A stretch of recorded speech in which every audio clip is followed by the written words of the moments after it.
What wakes me up in the morning is not adding more assets to our portfolio. It's if we add more assets to our portfolio, we can hire more people. And we have such an aggressive training process in our company and such a huge culture. I can see how every single member of our team is becoming wealthier in every aspect of their life by being a member of our team. And I see it as just like a social good for us to employ as many people as we can. Nick, welcome back to the show. Honored to dive right in today and cover a few more things we didn't get to in the previous episode. But I love the structure of your fund and how you're structuring from the beginning on giving back and the charity and the staff, and love just your mindset of caring for your people. I mean, we're trying to do some similar things, so I'm thankful to be able to glean some of that from how you've done that as well. But you also mentioned at the end that you recently did a webinar and you told listeners where to find that on your website but about this Silicon Valley Bank collapse. And I know we're probably a week or so behind that actually happening at the moment, but I know there's people that probably still hadn't even heard about it.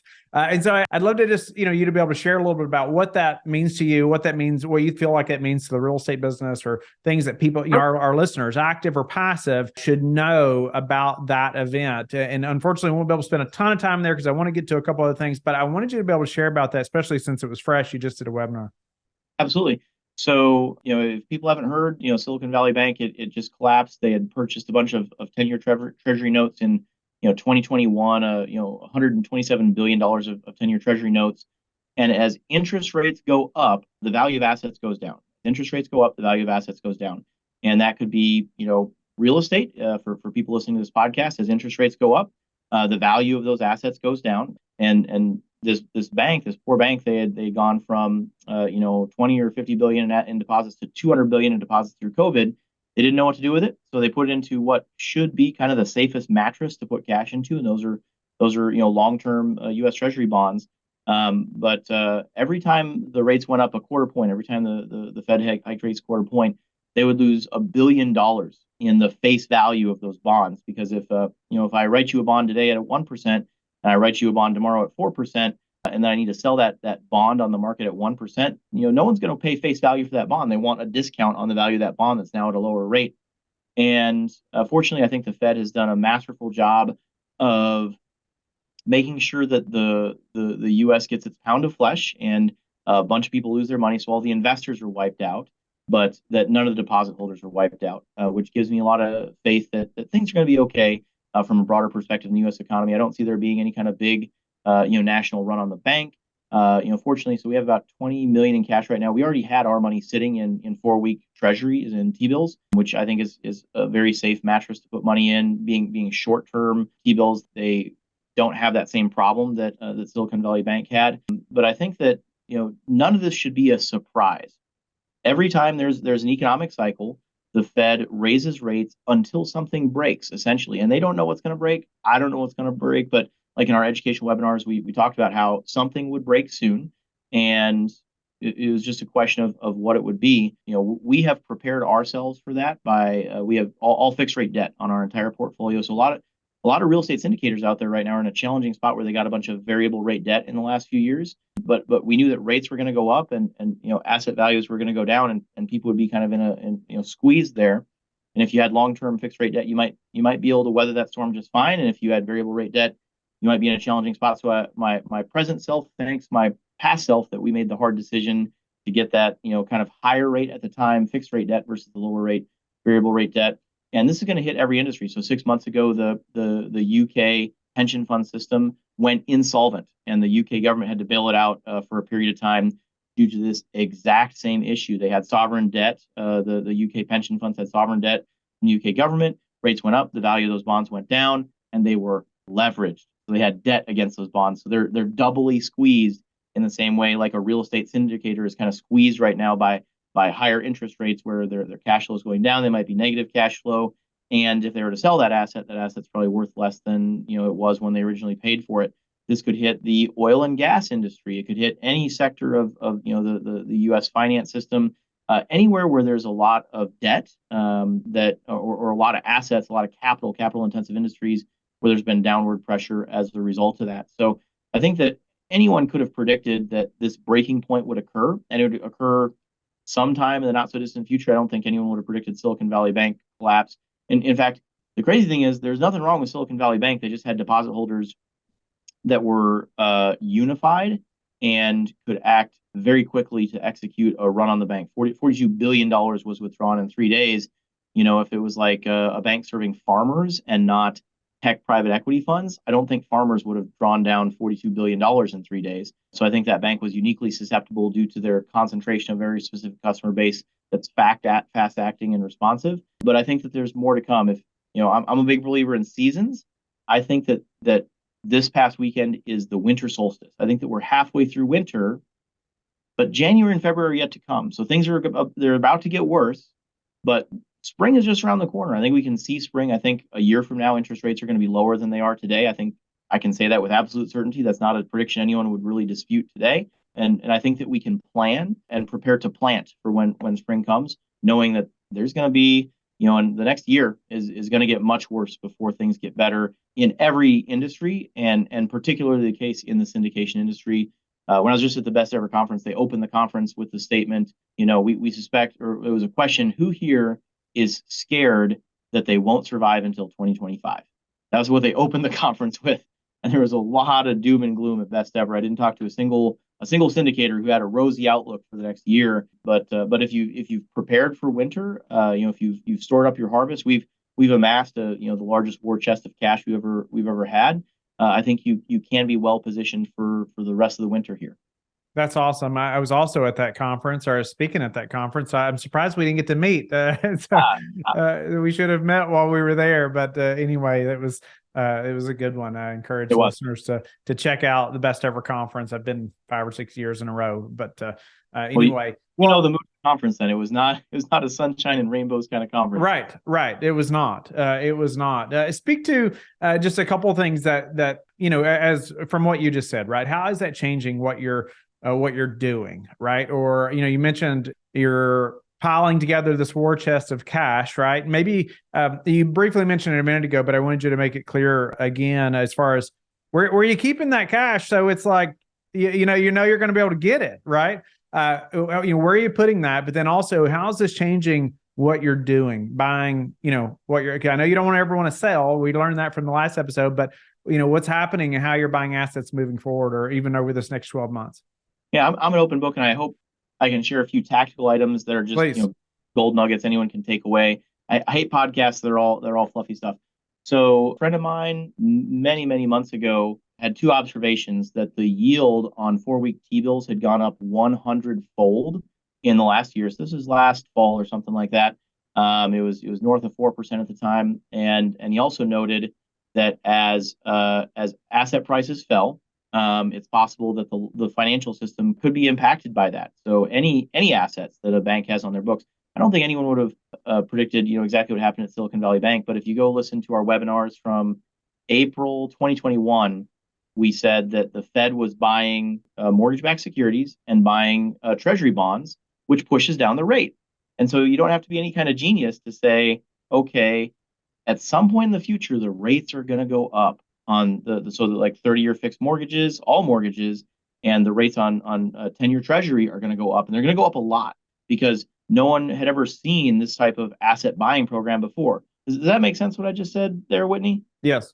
Yeah. So we were saying that in April 2021, and we have a lot of cash, a fair amount of cash, flowing through our hands, and we're over FDIC limit. So we use a sweep account where it does interbank lending. So you get a small rate on it, a couple points or something like that today.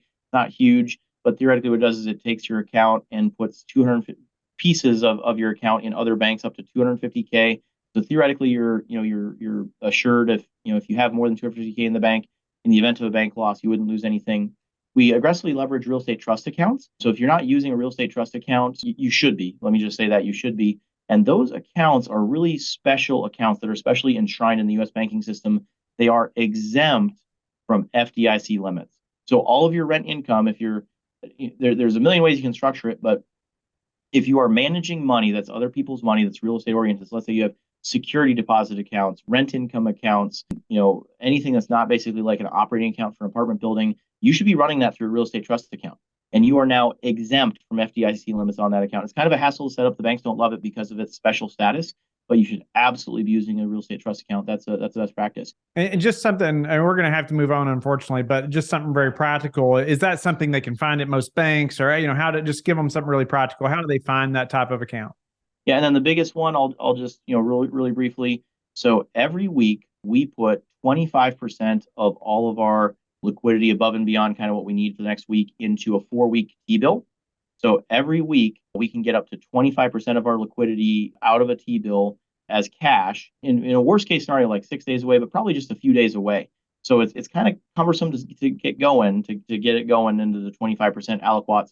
But once you're there, I mean, we have a modest amount of money in any specific depository organization. The vast majority of our wealth is of the cash that we're holding for investors for ourselves is in T-bills, generating right this second like a 4.7% return. And it's in the safest mattress in all of capitalism. So that's something we've been doing for quite a while, long before the Silicon Valley Bank collapsed, because we feared something like this could happen. We never would have predicted that exact thing. Just we thought something bad is probably going to break soon, because that's how it works. That's how it works every time. It's very predictable. What's the safest strategy we could execute to protect this mountain of cash that we're building, preparing for January and February, and the metaphorical January and February, the late season winter to come. Okay. No, I'm grateful for you just diving in there. I think it's so helpful to the listeners. At least like many have probably never heard of something like that, or just that option, or, thinking that way. And so I just love it, being able to expose them to people like yourself that are doing things differently, but you've researched this, and and why you're doing it. So, but I wanted to jump to a couple other things. I didn't want us to run out of time, and because I know I get questions about this personally all the time as well. I know you have grown a lot over the last couple of years, specifically from a half a dozen to 30 employees, 3 to 300 million. That doesn't happen by just sitting on your hands, right? And so give us a couple of details of why did that, you said you've been in business over the last 12 years. What happened 2 years ago or 3 years ago, or what happened that all of a sudden the jets went off and, you sprung forward in a massive way? Yeah. So certainly the biggest kind of turning point was stepping back from my tech career. So we'd been growing just organically, with real estate as kind of a side hustle, and then real estate became our full-time main thing. So I stepped away from my day job in tech. And then a year later, when the pandemic was really roaring, my wife also stepped back from her career as a physician. So we're both, full-time in the real estate business. And I had successfully built some tech startups before, really focusing full-time on the real estate business. So that gave me just some experience of what it looks like to hire a lot of people, to grow very quickly. But we built our property management company. That I think of us as a property management first organization. Our first hire was an admin assistant hire, who has eventually kind of grown into our director of operations. Our next hire was our director of growth, and this is a person who had a tremendous amount, is a former Marine recruiter. So a tremendous amount of sales, and someone who is an expert at hiring people, at judging people, assessing their skills, their strengths and weaknesses, where they could fit in the organization. Because we knew we'd have to hire a ton of people. So the second person we hired was a person who would specialize in hiring. And then over time, we've organically built out, a leasing team. So we have over 1,000 units that we manage with our in-house property management company. And we've got, tons of, showings and leads that we need to respond to.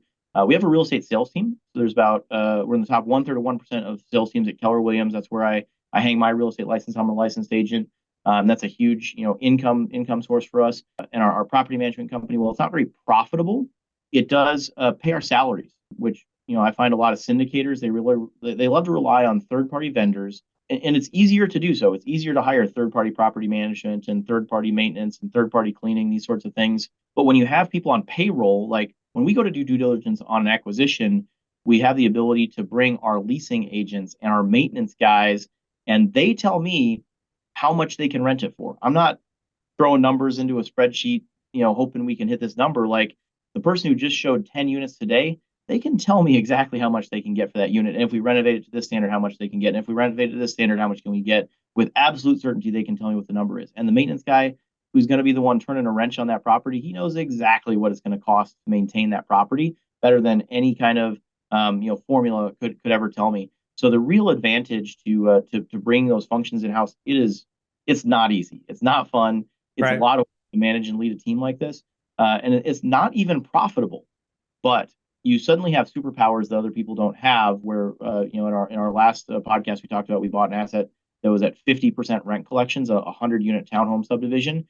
You can't hire third party management to take on a project like that. But when you own the property management company, all of a sudden you can take on the deep value add projects that no one's willing to touch, and you can do it with absolute certainty. So we take every penny of cash flow that we get out of the business and we put it right back into salaries. And that's how we've been able to grow our team and scale our team so quickly. Is, my wife and I, we're not taking a ton of money out of the business. We're doing great. We have a comfortable life. So was the big thing then, like you and your wife leaving your JOBs, say 3 years ago, and then you're able to focus completely on the business, and that's when you really took off. You'd done some stuff in real estate, is that 3 million, then all of a sudden you have, you're able to just focus completely on it. And you went from, what, a half a dozen to 30 employees last year. And so speak to just the growth internally. Like there's other growing pains, right? That happen, like you're experiencing growth. We've done it as well. We went from, I don't know, me and then my business partner to like 60 employees, pretty quickly. And it's just like, there's other things you didn't expect that were going to be problems, right? Or growing pains, which are good growing pains, but still there's a lot of learning that has to be done there. Speak to some of the growing pains maybe that you all have experienced growing that fast, because it looks all rosy on the outside, right? Everybody just wants to be like you, but then they don't see all the long nights or sleepless nights. But what are some things that you all have had to grow through by hiring that many people and gaining that much real estate under management that fast? It is not all rosy. That's for sure. It's a tremendous amount of work. But here's the thing: if you're willing to do the hard work that other people are unwilling to do, you're going to be extraordinarily successful. There's a lot of people out there trying to work a 4-hour work week, trying to build a team of third-party vendors and VAs. And if you lead a team, I believe that an elite, high-functioning team is at the core of any impressive human endeavor that's ever been achieved. And so that's exactly what we do. So we relentlessly focus on building the team. We do a tremendous amount of cultural, team building. So every Monday morning at 8 a.m., we get our whole team together, everybody, and we dance and we measure our team's happiness. So everyone has to submit a anonymous survey on a scale of 1 to 10. How happy are you? How much energy you have, and how valued do you feel at the company? And I need to know, is my team struggling right now? Because we just took on a really tough project, or are they super energized? I spend probably about 50% of my time just coaching my team, just leading my team. About 25% of my time being coached, about 25% of my time working in the business, doing actively, being the hands and not the head, so to speak, in that metaphor. But we've had to hire a ton of people. Not everyone's been a perfect fit. And we've had to figure that out as we go. We've hired people that in general have no real estate experience whatsoever. I find when we hire people that have prior real estate experience, they have a set of expectations that makes it very hard to retrain them. I prefer getting kind of a blank slate. So for example, our construction director, he's running 56 job sites right now and a maintenance team of 7. And most people would say that's crazy. How can you have one person juggling all those balls? Well, he had worked for another entrepreneur, successfully opening coffee shops for that entrepreneur for many years, and successfully opened, I don't know, 4 or 5 coffee shops over the years, and hiring a team and building, middle management and building inventory and figuring out all the processes required to build that coffee shop and get it going. Well, the kind of person who can do that, they can build a maintenance team. They can hire and manage, maintenance people. And a competent manager can manage things in any industry, and I can teach them construction. That's an easy thing to teach. But the leadership skills to lead, it's tough to manage maintenance guys and cleaners. It's a tough management gig, and it takes a certain kind of person to do it. We love hiring people with leadership backgrounds. So our one of our leaders, he had previously managed 13 GNC stores, and like our region of GNC. And GNC is downsizing. They really struggled through COVID, and we hired a fixer for Marriott. They would travel around the country during the peak of the pandemic. We hired them.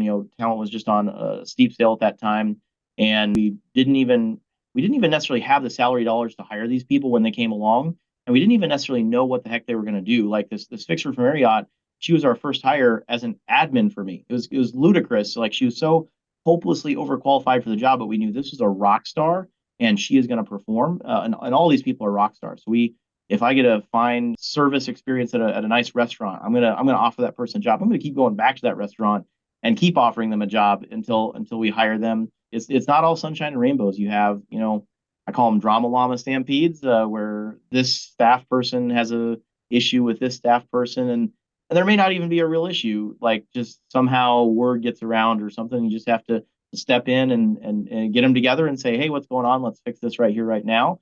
So this, small problem doesn't become a big problem, and managing cash flow. So we keep 1 year of burn in cash on hand. So we can 1 year of payroll basically.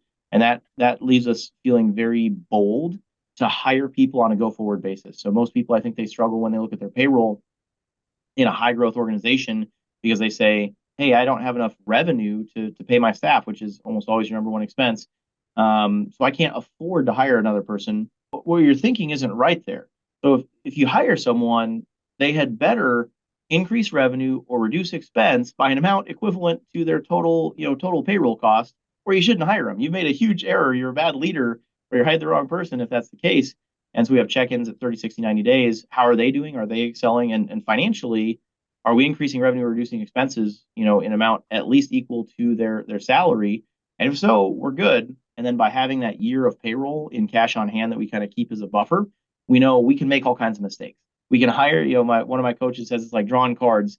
So sometimes you draw an ace, sometimes you draw a jack. Like, yeah, it's good. It's a face card. It's not an ace, but it's still great. Sometimes you draw a two and you got to throw it back and you put together the best hand of cards that you can possibly put together. And shoot, sometimes that two, it makes your straight happen. Sometimes you get someone that just really complements your team and you're able to get them to excel. But sometimes you gotta hand that card back in and draw another card and just know that that's part of the process. So those would be some of the lessons learned, some of the no, it's incredible. I appreciate you mentioning, just like you found some amazing people and you didn't even know exactly where you were going to put them, but you knew they had valuable skills, right? I mean, they had done it, right? And actually they had skills that are really hard to teach, right? Yeah. You could teach them the soft skills or like you said, construction, piece specifically. But man, to go be a great leader and to lead teams and to lead, and that's hard, right? And usually somebody has to do a lot of that through experience. And so, speak to quickly though, how are you finding these people? I get that question all the time as well. So you can go put up a listing on Indeed and you can get resumes and we do that. We have hired skilled people that way, but the best way to hire is through referral. So at our 8 o'clock meeting where we have our all hands meeting, one of the things that I do is I say, who do we need to be in conversation with?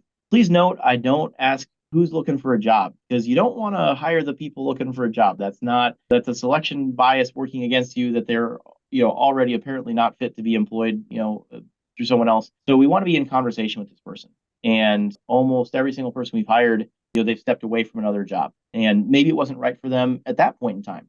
We're patient. Like when we find a rock star, like our accountant, she was running payroll for an organization of 500 employees.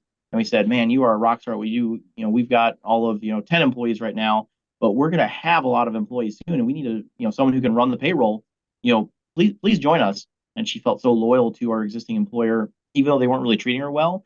And she felt loyalty to the staff and feared that the staff would not be paid if she stepped away. And indeed, that is actually exactly what happened. But a year went by of her telling her employer, I don't think you're making the right decisions. I don't think you're treating me right. I don't think you're treating the staff right. And I'm going to leave if you don't, improve. And she gave him a year of this feedback.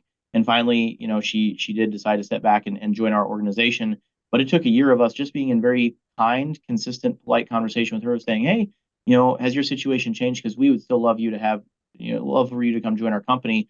I think most people that might seem weird to them, like, why would you spend a year following up with someone to join your company? Like, just go put your ad out on Indeed. What else? That's not how you find rock stars.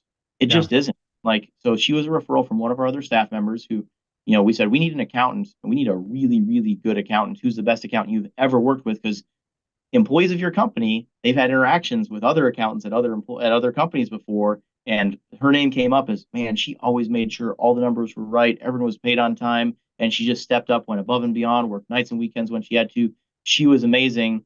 Okay, full stop. We're going to get her. Like she will be working for our company at some point in the future, and we will need her. And so let's make this happen, whatever that looks like. And you followed up for a year. We followed up for a year. Yeah, we followed up for a year. Once a month, we would check in with her. And then finally, after a year, again, very high consistency person, right? So she said she would give it exactly a year. she gave it exactly a year and nothing had changed. And so she joined us at that time. That's not how my personality works, but that is how the personality of a good accountant works. It's a very That's right. Yeah, yeah. no, that's a great example. I just appreciate you highlighting that and how you found people, how you find great people, and even being willing to bring them on before you know exactly what they're going to do. Maybe, I recently hired somebody. I've known this guy a long time. I knew he's a great individual. Just somebody I could trust completely, and just always doing what he says he's going to do. Like I've just seen it over and over and over, and in not in our business, but he was doing something else. And then I said, man, if you ever wanted to come work for us, I'd love to know it. If you're ever looking for something else to do, you'd be a great addition, to us. And so sure enough, he reaches out and says, hey, I would be very interested to, with working with you all. But it was interesting. What you said there made me think of this, because he knew somebody else really well that worked for us.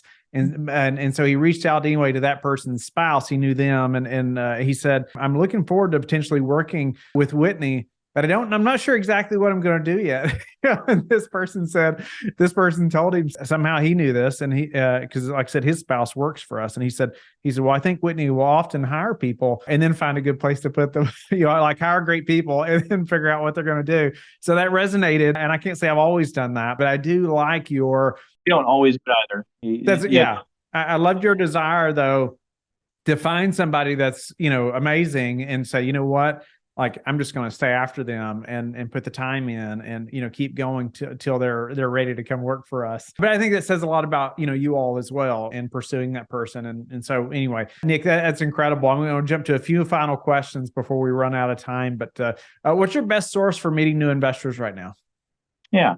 So we have I would say we have a different approach here. So, and I learned this from Keller Williams, and Keller Williams is a real estate sales organization. And they would say that your database is your gated community, and it is your number one asset as a real estate salesperson. And we've really applied a lot of the Keller Williams kind of systems and processes to our kind of capital raising. I'll say the joke is Elaine, my wife, she raises the money and I spend the money. So this is more her domain than it is my domain. She's kind of an expert in social media. We have a full-time, marketing communications person who's a young person with a bachelor's in English from Madison. So think very sophisticated and poised. But you can often hire these individuals for, not, like a lower salary than like like a CIO persona or something like that. Like you need to find someone who understands how to communicate with people today. I'm 39 years old. You're young, by the way. You are young. I don't have TikTok on my phone, so I'm old. Like that is just the fact of the matter. TikTok is more popular than Google with millennials now. Like, what is that? That does not compute in my brain. You have to have young people that are able to communicate. And going back to the Keller Williams model, you just lead with incredible value. Like you educate. We do teaching and speaking events on average at least once per day. I would say we do a podcast or webinar. We'll fly around and do keynotes and that sort of thing. If anyone here would love for us to speak, please do reach out to us, block time on our calendar. We just love to offer value any way we can. I have that ministry background. My wife has that psychiatry background. So we know that if we are just over delivering, just providing way more value than anyone could ever possibly expect, whatever was meant to be will come back to us. Like we love to get on the phone and just talk to people about how's their marriage doing? Like how's their relationship with their kids? Like we can talk about investment if you want, but is that really the thing that's going to move the needle? And investment is very much a trust-based thing. Like I can put together a pro forma that says whatever I want to make it say. Do you trust me? Do you think that I'm going to be a man of my word? Do you think I'm going to give up when times get hard? Those are the things that investors really need to be underwriting on those phone calls. So I don't know. We don't talk about the weather. We don't talk about that surface level trivial stuff. We really kind of dig into it. So we show up for our investors. I think I did like 47 one-on-one meetings when I was at the Best Ever conference. So just a staggering number of one-on-one, like intense. Let's go to a separate room. Let's talk. What can I do to provide you with insane value? Like we give our course away for free. It's a pay what you can model. We do free teaching and speaking. It's never a sell. It's never like it's going to be 50% information, 50% sales. Like we'll tell you who we are, and if you want to invest with us, please do. But like Silicon Valley Bank collapse. We just did a 2.5-hour webinar on what the state of the market is, and how does this impact you, and how can you prepare yourself for what's to come. And we had a ton of people show up, and I think people got huge value from it. And that's just what we do, is we're just constantly over delivering on whatever comes back. That's awesome. I appreciate your intentionality as well, and just your give back. I speak about it often as well, just about giving back as opposed to just talking about real estate. Or, we talk about our mission, we talk about our why, really first. And there's so many other things that come out of the conversation, that build the relationship, right? Outside of talking about real estate. And guess what? If you're at a conference like that, they just talk to 20, 30, 50 other people that's talking about real estate, right? And they're not going to remember who you are. But man, when you come in there with your mission, or you come in with just giving, like you're talking about, Nick, you stand out, right? They're going to remember that conversation with you. They're going to just like you, right? Because you've wanted to give back to them, right? And so I appreciate that. I relate to that a lot. Well, what are some of the most important metrics that you track? Could be personally or professionally. We're pretty fanatical about metrics, and we've got a Google sheet. So that 8 a.m. Monday morning meeting with everyone in the company. We have a safety culture, a transparency culture. So in most organizations, those metrics are kind of kept private through different verticals, because you wouldn't want your maintenance team to see that your leasing team is struggling or whatever. And in a safety culture, you cannot get in trouble for reporting a problem. In fact, the only thing you can get in trouble for is failing to report a problem. That comes from my wife's medicine background. In terms of the KPIs we track, that comes from my agile background. So in lean agile methodology, they would say that you can track and manage any value stream, any value pipeline with two metrics. So that's a work in queue and velocity in queue. So the amount of work that you've processed through that queue in the last iteration. So we track every week. That's our iteration. So, and then you track each step in your pipeline. So just like on a manufacturing floor, you might track how many cars are waiting to put the windshield on, how many windshields do we put on in the last hour, how many cars are waiting to put the wheels on, how many cars do we put wheels on in the last hour. So we track how many maintenance tickets are outstanding, how many maintenance tickets did we close in the last week, how many rehabs are outstanding, how many rehabs did we close out in the last week, how many properties can we lease, and how many properties did we lease in the last week. And with crystal clarity, everyone in the entire organization can see exactly where we're at. And we're doing a crazy amount of rehabs right now. A ton of units have come out of renovation. We've renovated them through the winter. We're about to go into the high season here. So we want to have a ton of new vacancies to place tenants as we go into the high season. We planned our pipeline this way strategically. We have a staggering number of freshly renovated units to lease. And everyone in the company can see that there's now a bottleneck on the leasing team. And everyone in the company is asking, hey, is there anything we can do to support the leasing team? And so our operations team, our marketing team is saying, hey, can we help the leasing team go take photos of those freshly renovated units? And, I've got a few extra hours, I could probably knock out a few showings or something like that if the leasing team needs help with that, because we're all here to support each other. We all see that value pipeline. We know the goal is to build a car by the time we get done. And if there's too many cars waiting to put the wheels on, there's no point in putting more windshields on, right? There's no point in renovating units faster if we can't lease those units. And by just making those metrics available to everybody, you don't have any issues there. And we track that with every single aspect of our business. You just need to track work in queue or work in progress, and your velocity through that queue. You can manage anything with those two metrics. Love that. And I know this is something that's really big for you as well, but I always like to ask how you like to give back. Maybe give us your favorite way, you like to give back. I know we shared about it a little bit yesterday, early in the episode, but anything you would highlight there or even challenge anybody else in? Yeah. So this is an area where I have been challenged by my mentors in the past, and I am so grateful for that. The secret for living is giving. And when you get to a certain amount of success or wealth, more will not get you up in the morning. It just won't. That's not how the human brain works. In fact, achieving bigger and bigger things without giving back actually feels more and more empty, until the point where you feel suicidal, or you turn to drugs or alcohol or pornography or whatever the thing is that gives you a little bit of dopamine to keep life interesting. What wakes me up in the morning is not adding more assets to our portfolio. It's, if we add more assets to our portfolio, we can hire more people. And we have such an aggressive training process in our company, and such a huge culture. I can see how every single member of our team is becoming wealthier in every aspect of their life by being a member of our team. And I see it as just like a social good for us to employ as many people as we can. One of my not mentors, one of my role models would be like Dan Cathy. He said that Chick-fil-A is an organization dedicated to teaching young people courtesy and civility. Like, think about it. Like, wrap your brain around that. Like, that's the kind of culture. It's not to sell more chicken, right? Chicken sandwiches. Chicken. If we teach people how to be kind to other people, like, we're gonna probably sell some chicken. Our give back stuff, built a school, supporting homeless shelters. Our maintenance guys, they're out knocking out tickets for these homeless shelters. Like, Do you think that gets them up in the morning? Like it's not motivating sometimes to go knock out another, leaky faucet at one of your rental units. But you're like, hey, I get to go support, Dorothy Day today. That's the name of the shelter, and knock out a leaky faucet for them. That gets them up in the morning. I mean, we celebrate this give back. We engage our team in that give back, and that's the thing that really really drives it all. Now, this is going to sound a little bit preposterous, but my wild, hairy, audacious goal would be to change capitalism in some small way. The same way Warren Buffett changed capitalism with the Giving Pledge. He made it not okay to keep it. And what if real estate syndications, private equity funds, they weren't so darn fee heavy? What if every single private equity fund had to have a 5% give back? It was not okay. And when you had an investor call your investor, the first thing they said was, what's your give back? What's the coolest thing you've given to lately? And you said, oh well, we just make money here. It's just about profit. That's all it is. Yeah. Okay. Well, thanks. I'm gonna go find something else that aligns with my values better.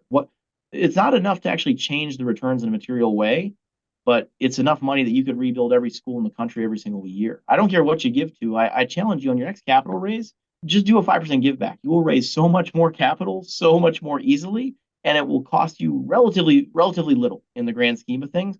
You get to make a world of difference in the life of someone else. I don't care what you do, whatever's had the biggest impact on your life, do a 5% give back to that thing in your next syndication, your next fund, and go change the world. That would be my wild, hairy, audacious goal, is to bend the moral arc of capitalism towards justice in some small way. Nick, it's been an honor to meet you and have you on the show. You and I have more in common than you may realize, but I love your desire to give back, and even to your people and how you've structured that, and just being very purposeful with that. Even elaborating on how you hire and your path to real estate, and leaving that, and then you and your wife doing the massive growth, even some of the challenges that come with that growth. That seems so glamorous, right? But there's lots of hard times that that are experienced by fast growth as well. And just appreciate you being willing to be transparent and dive in there. But grateful again. Tell the listeners how they can get in touch with you and learn more about you. Yeah, anyone here can go to meetblackswan.com, meetblackswan.com. They can block a time on my calendar. If there's any way I can offer you value, they can sign up for our mailing list. Come join us at our free educational webinars. We speak to whatever topic seems like it's going to provide the most value to people. We just did our 2.5-hour webinar on the Silicon Valley Bank collapse last night. We just try to provide real value to people that join our community. And if you want to sign up for our wait list, we don't have any investment opportunities that are available right now, but you can sign up for our wait list for the next investment opportunity that we have available, and just lots of ways to connect with us there at meetblackswan.com. Thank you for being with us again today. I hope that you have learned a lot from the show. Don't forget to like and subscribe. I hope you're telling your friends about the Real Estate Syndication Show and how they can also build wealth in real estate. You can also go to lifebridgecapital.com and start investing today.